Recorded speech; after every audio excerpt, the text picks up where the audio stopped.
Back during the election, I knew for certain that nobody was going to be worse on the Second Amendment than this current administration. And it was very clear, very obvious to see that if you had even paid any remote amount of attention. I didn't give a fuck what any war larping fucking stupid gun tuber you follow. I don't care. I don't give a shit about what they said. The only thing that those guys give a fuck about is their own individual right to bear arms. That's all they care about. They don't care about your right to bear arms.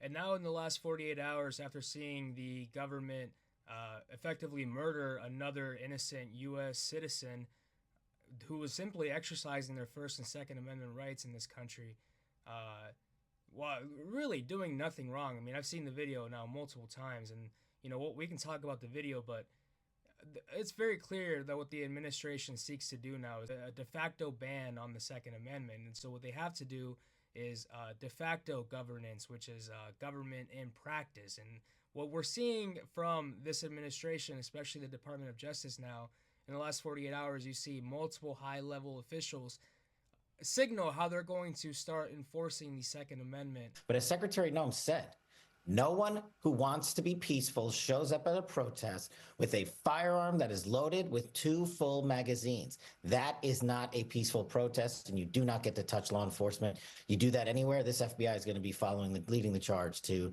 arrest those.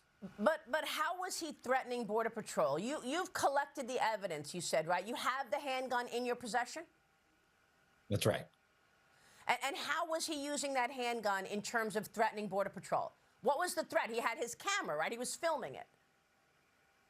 That's something that I will let the DHS and the prosecutors, because they are the ones investigating that case. I don't want to stylize that evidence, but I trust the men and women on the ground who are trained professionals to only use it when it's absolutely necessary. And I trust Secretary Noem's leadership and DHS and HSI to do the right thing, as they've always done in these scenarios. Here you have Bill Asaley, who has recently been appointed as one of the top federal prosecutors in the DOJ, essentially saying that anytime that you have any encounter with a federal law enforcement officer and you're carrying, even concealed carrying a weapon, that person is allowed to shoot you.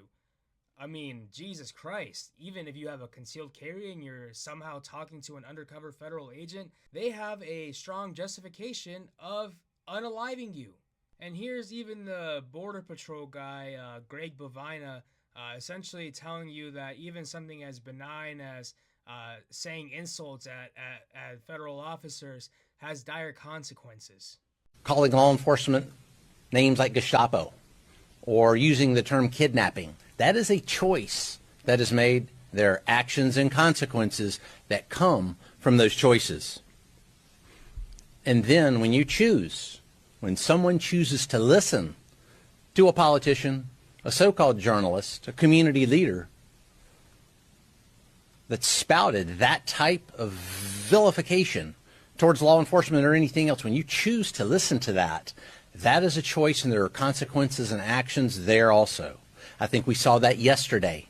This one is the one that surprised me the most, because when people think about the Second Amendment, they really only think about what the law says. But as I'm sort of stating here, and as it should be becoming more and more obvious to you, there's a big difference between de jure, what is written on the laws sort of governing, and de facto, which is governing in practice.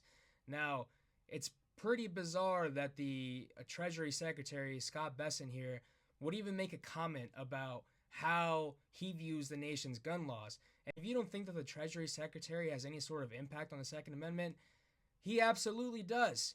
I am sorry that this gentleman is dead, but he did bring a 9mm semi-automatic weapon with 2 cartridges to what was supposed to be a peaceful protest. I think that there are a lot of paid agitators who are ginning things up, and the governor has not done a good job at tamping this down. Yeah, I mean, as you know, he was an ICU nurse, worked for the Veterans Administration, and there's no evidence that he brandished the gun whatsoever. In fact, it appears that he was disarmed before he brought a gun. Have you ever gone to a protest, Jonathan? I mean, we do have a Second Amendment in this country that... Jonathan, have you ever gone to a protest? I mean... have you gone to a protest? I mean, no, actually, as a reporter covering it. Okay, I've been to a protest. Yeah. Guess what? I didn't bring a gun. Please continue exercising your First and Second Amendment rights, because what good are your rights if you're never going to use them?